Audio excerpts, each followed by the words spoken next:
Minhas caras amigas, meus caros amigos, sejam todos muito bem-vindos. Eu sou o professor Alexandre Salim e este é o Saber Direito Responde. Eu começo, antes de mais nada, apresentando os nossos dois convidados que estão aqui presentes. Eu começo pela Ellen. Tudo bom, Ellen? Boa noite. Seja muito bem-vinda. Obrigada. A Ellen, ela é estudante de Direito do 8º período na UPS. E eu começo também apresentando o Ariel. Ariel, tudo bom? Tudo bem, Tudo bem, Ariel? O Ariel, ele não estuda Direito, o Ariel é da Sociologia. O Ariel já é formado em Sociologia, mas continua estudando, faz licenciatura em Ciências Sociais. Aliás, a Sociologia e o Direito andam de mãos dadas. Sobretudo em um tema como este que nós vimos ao longo de toda a semana, os crimes sexuais. Bom, prestigiando a nossa convidada Ellen, eu começo por você. Qual é a sua pergunta, Ellen? Olá, obrigada, professor. Olá. Com o advento da Lei 12.015 de 2009, que alterou o Código Penal, alguns artigos, mais precisamente com relação aos crimes sexuais, com relação ao crime de estupro de vulnerável, a ação penal hoje, a ação penal pública, ela é condicionada ou incondicionada? Tá ótimo, Ellen, muito bem. Bom, nós temos dois grandes marcos legislativos nos crimes sexuais. O primeiro marco legislativo diz respeito a 2009, com a Lei 12.015 citada pela Ellen. Com a Lei 12.015, nós temos uma redação ao artigo 225 do Código Penal dizendo o seguinte, Ellen: regra geral, os crimes sexuais são de ação pública condicionada à representação da vítima, menos, e aí vem o parágrafo com a exceção, se a vítima tem menos de 18 ou é vulnerável. Ou seja, desde 2009, no caso de vítima vulnerável, a ação penal é pública e incondicionada. Só que atenção, Ellen e colegas, a Lei 13.718 de setembro de 2018 altera novamente o 225. E ela vai dizer agora que todos os crimes sexuais são processados por ação penal pública incondicionada. Todos. Seja o estupro 213, seja o estupro de vulnerável 217A. Ok? Ok. Bom, vamos a uma pergunta que chegou via WhatsApp. Meu nome é Karina Rodrigues, sou estudante do curso de Direito. Estou no 7º semestre no Centro Universitário DF do Distrito Federal. Professor, o crime de estupro de vulnerável pressupõe violência ou grave ameaça contra a vítima? Tá ótimo, Karina. Então, muito boa a sua pergunta, ela é interessante e ela traz muitas vezes uma confusão. Por quê? São dois crimes distintos. Uma coisa é o estupro 213. Outra coisa é o estupro de vulnerável 217A.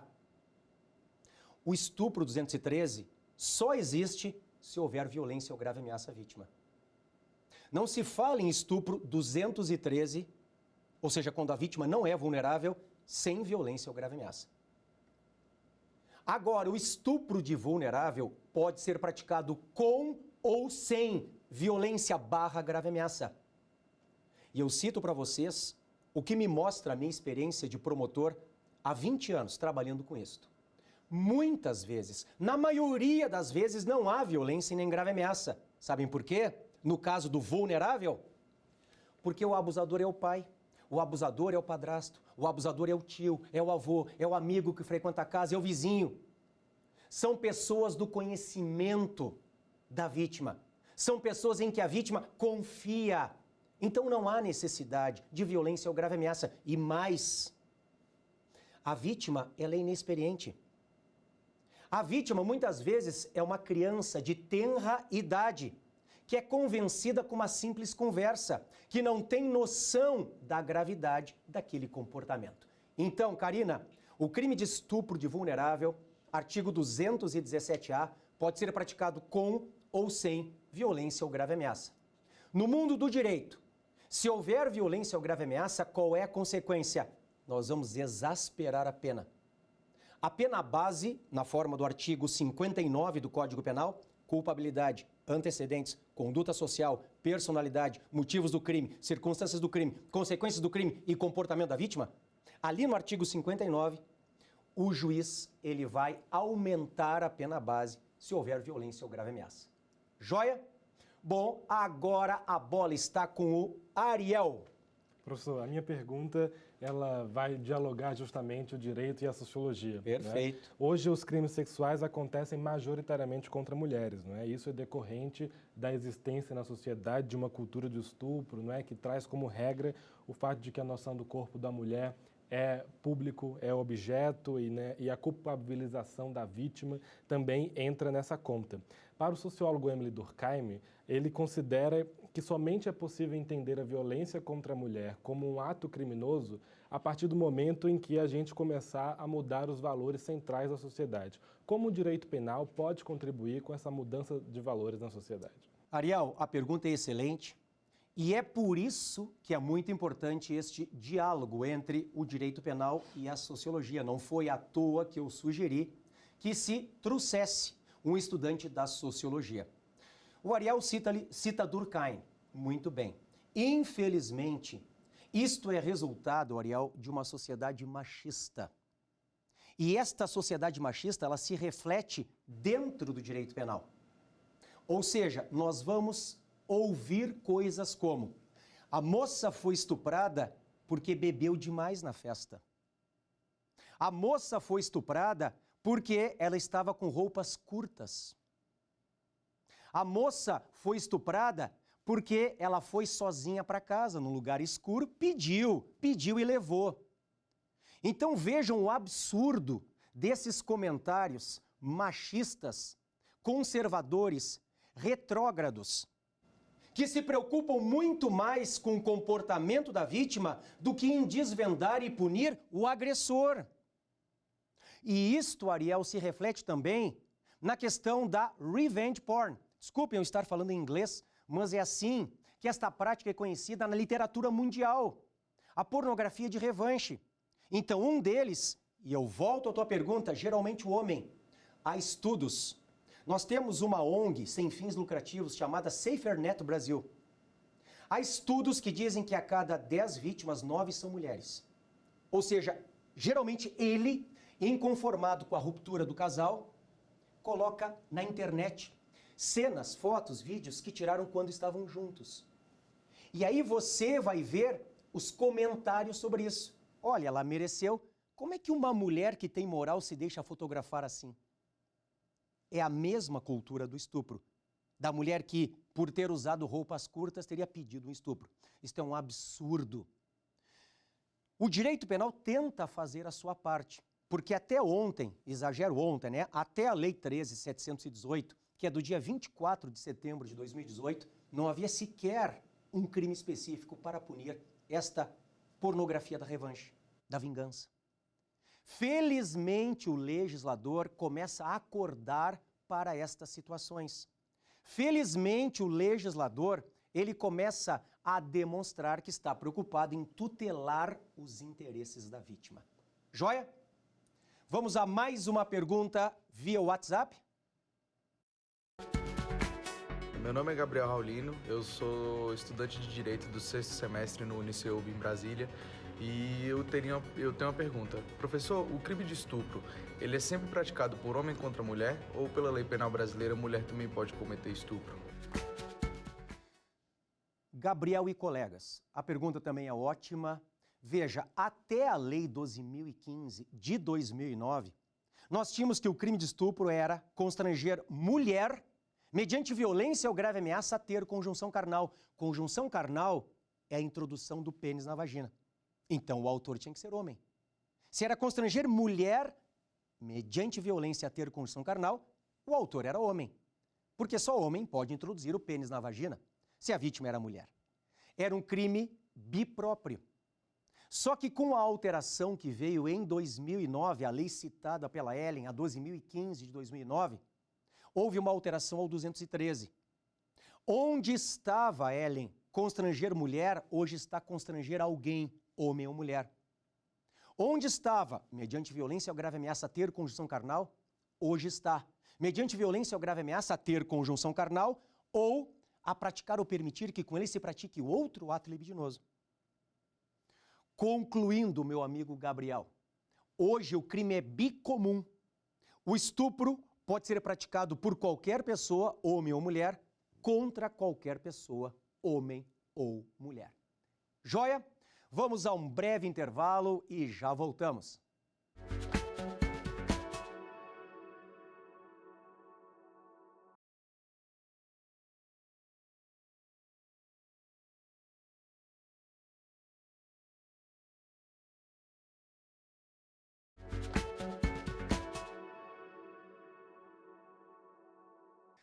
Pessoal, estamos de volta. Este é o Saber Direito Responde. Vamos a mais uma pergunta da Ellen, que está aqui presente. Professor, o crime de estupro praticado contra um menor de 14 anos, a presunção ela é considerada relativa ou absoluta? E se é preciso o consentimento desse menor? Perfeito, Ellen. Esta pergunta da Ellen é uma pergunta que não tem uma só resposta. Porque há duas posições sobre a possibilidade de nós relativizarmos ou não esta vulnerabilidade. De nós relativizarmos ou não esta presunção de violência. E eu cito um caso que nos faz pensar ainda mais. Ariel, sexo praticado entre adolescentes. Pense que ele tem 13 e ela tem 13, são namorados, descobrem o sexo juntos. Esta violência é absoluta ou relativa? E mais, pergunta a Ellen, e o consentimento da vítima? Porque daqui a pouco a vítima disse, eu quis. Eu transei com ele porque eu quis, eu estava afim. Não obstante, existam duas posições, Ellen.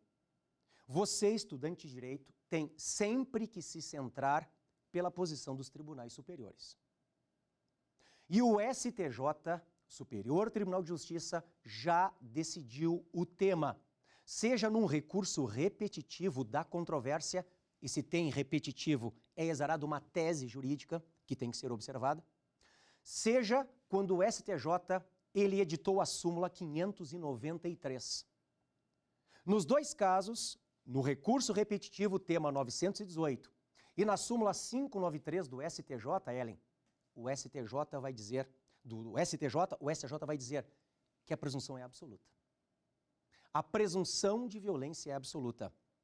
E o STJ vai dizer que é irrelevante, 1, o consentimento da vítima, 2, eventual experiência sexual anterior que ela tenha tido, e 3, eventual relacionamento amoroso com a gente. Isto é irrelevante. Houve conjunção carnal ou qualquer outro ato libidinoso com menor de 14, é crime de estupro de vulnerável. Para reforçar ainda mais esta posição do STJ, o legislador, Ellen, ele incluiu em 2018, com a Lei 13.718, um parágrafo 5º ao artigo 217-A, que é o estupro de vulnerável. Incluiu um parágrafo 5º dizendo que esta presunção de violência é absoluta, que é irrelevante o consentimento da vítima, que é irrelevante a eventual experiência sexual anterior, dizendo que isto vale não só para o menor de 14, Ellen e Ariel, mas vale também para todos os demais grupos de vulneráveis, doentes mentais e os que não podem, por qualquer causa, por qualquer meio, oferecer resistência. Ariel. Professor, a minha pergunta agora está relacionada a algumas pesquisas que o Departamento de Sociologia da Universidade de Brasília vem desenvolvendo com relação à violência sexual dentro do campus. Eles apontaram que esse tipo de violência quase sempre está relacionado também ao fator omissão. Eu sei que o fator omissão pode estar em outros âmbitos além da violência sexual no campus. Eu queria saber como que é que o direito penal se relaciona com a omissão e de que forma ele pode atuar diante disso. Perfeito, perfeito, Ariel. Cada vez eu me convenço mais que o direito penal tem que andar de mãos dadas com a sociologia. Tem que andar de mãos dadas com a criminologia, com a antropologia. Deve haver toda uma interdisciplinariedade aqui. A pergunta do Ariel é algo que nos atormenta no nosso trabalho como promotor, Ariel. Por quê? O que vai chegar para mim enquanto promotor? Pensa comigo. Vai chegar uma notícia, geralmente vem do Conselho Tutelar, dizendo que uma menina que tem hoje 8 anos de idade, que falou na escola, que vem sendo abusada sexualmente pelo padrasto, há tantos anos, mas que só agora entendeu que o padrasto fazia errado e resolveu denunciar. Muito bem. O que nós fazemos, Ariel? Vamos ouvir a moça. Eu trago a moça na presença do responsável, na presença do conselho tutelar, sento ela na minha frente e digo, e a mamãe? E a mamãe? Porque você está dizendo aqui para mim que você vem sendo abusada pelo padrasto desde os seus 5 anos, você está com 8. E a mamãe? Pois é, promotor, a minha mãe sempre soube. A minha mãe, ela ouviu o meu choro. A minha mãe, ela sabia porque eu pedia para ela para ir na polícia ou no conselho, mas ela nunca tomou providências, promotor. Ariel, lamentavelmente, muitas vezes o que se verifica no caso concreto ou é uma mãe que prefere continuar mantendo a relação amorosa com o homem abusador do que tutelar os interesses da filha, criança ou adolescente. Ou, Ellen, o que nós temos é uma mãe atormentada. É uma mãe que realmente, ela também é vítima de maus tratos, de violência, até de abuso sexual. Então, às vezes, Ariel, a mãe, ela não denuncia por medo. Se ela não denuncia por medo e esta questão de ela também ter sido agredida, violentada, abusada, ser vítima de fatos relacionados a Maria da Penha, for comprovada nos autos, esta mãe não praticou crime. Há uma tese que se chama, em direito penal, inexigibilidade de conduta adversa. Não era exigível outro comportamento daquela mulher. Agora, se eu consigo demonstrar na minha atividade de promotor que aquela mãe foi omissa, porque preferiu não perder o homem, o macho dentro de casa, do que proteger a filha, criança ou adolescente, esta mãe praticou estupro, sabia?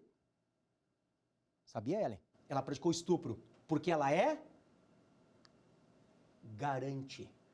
Existe algo em direito penal, Ariel, que se chama posição de garante. Há certos crimes omissivos, Ariel, que são chamados omissivos impróprios ou impuros ou comissivos por omissão, nos quais o agente não responde pela pura e simples omissão, como uma omissão de socorro, por exemplo. Estamos passando na via pública, tem uma pessoa ferida, podemos ajudar, não ajudamos. Omissão de socorro. Há certos crimes cuja omissão é considerada tão relevante pelo legislador que o omitente responde pelo resultado que deveria ter evitado e não evitou. É como se um policial estivesse vendo um estupro. É como se um policial estivesse vendo um assalto e não tomasse providências. O policial tem dever de impedir o resultado. Responde por estupro, responde por assalto. Assim é também com a mãe. A mãe, ela tem dever, a lei determina, porque o poder familiar está no Código Civil, determina que ela evite o resultado, que ela proteja os filhos, que ela tome alguma providência. Se a mãe, podendo, se omitiu, esta mãe responde por estupro, Ariel. Nós vamos combinar o crime de estupro, seja ele o 213 ou o 217A, se for ou não vítima vulnerável, com um artigo do Código Penal, que é o artigo 13, parágrafo 2º, letra A. Joia? Vamos a mais uma pergunta que chegou pelo WhatsApp.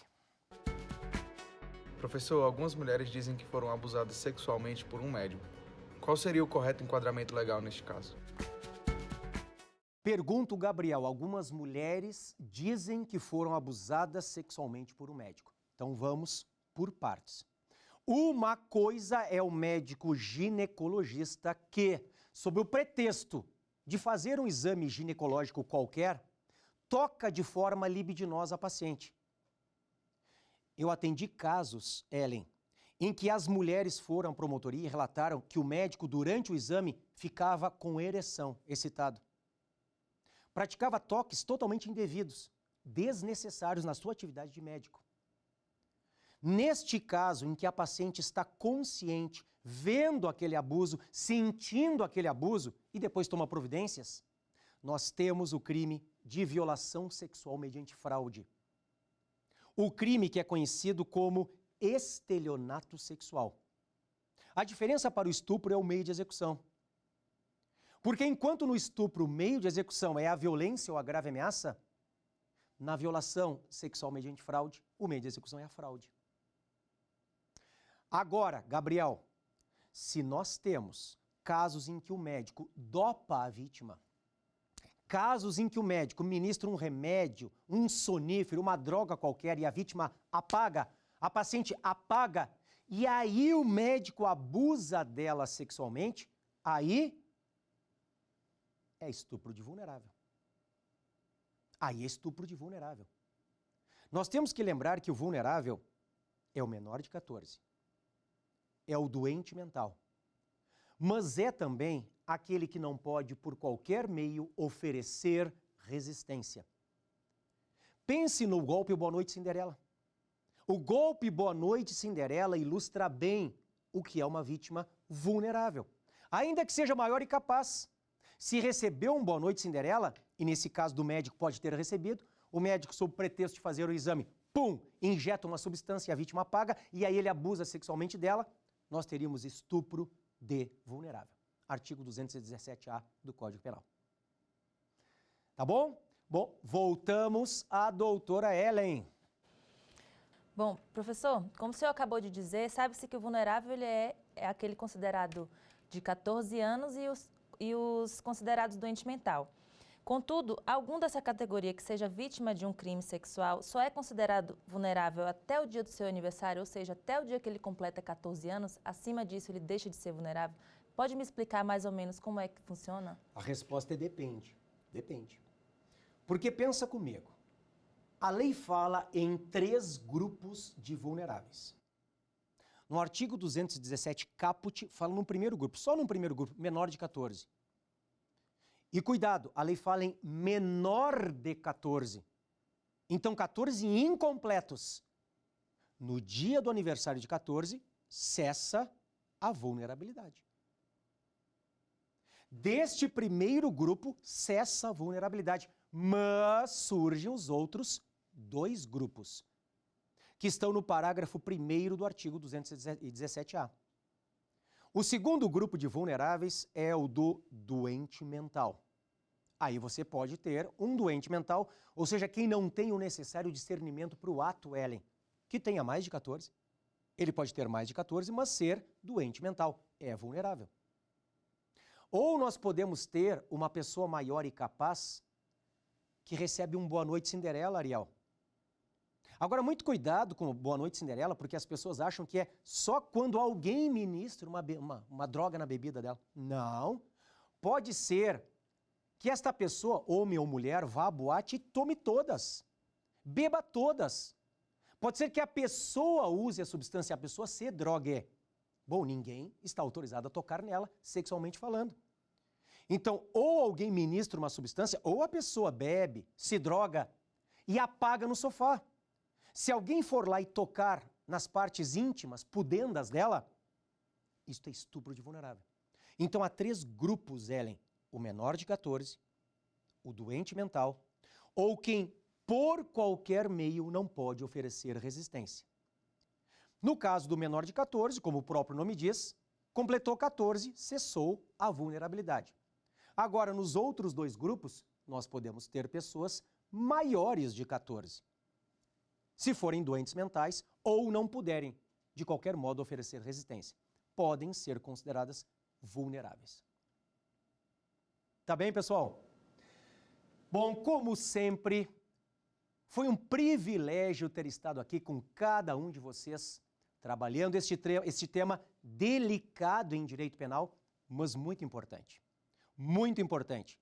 Porque nós, operadores do direito, nós somos importantes para o sistema para, de alguma forma, tentarmos amenizar esta realidade social, que lamentavelmente insiste em acontecer, que são os crimes sexuais, principalmente praticados contra vulneráveis. Eu tenho tentado fazer a minha parte dentro do Ministério Público enquanto promotor criminal. Joia? Aos nossos queridos alunos e às queridas alunas, então fica o meu abraço. Eu sou o professor Alexandre Salim e vocês me encontram no Instagram como @prof.alexandresalim. Vejam as minhas aulas, os meus vídeos, as minhas dicas de direito penal, ok? Até a próxima e aquele abraço! dar uma sugestão de tema para os cursos do Saber Direito? Então mande um e-mail para a gente, saberdireito@stf.jus.br, ou entre em contato pelo nosso WhatsApp. O número é esse que aparece na sua tela. Você também pode estudar pela internet. É só acessar tvjustiça.jus.br ou rever as aulas no nosso canal do YouTube, TV Justiça Oficial.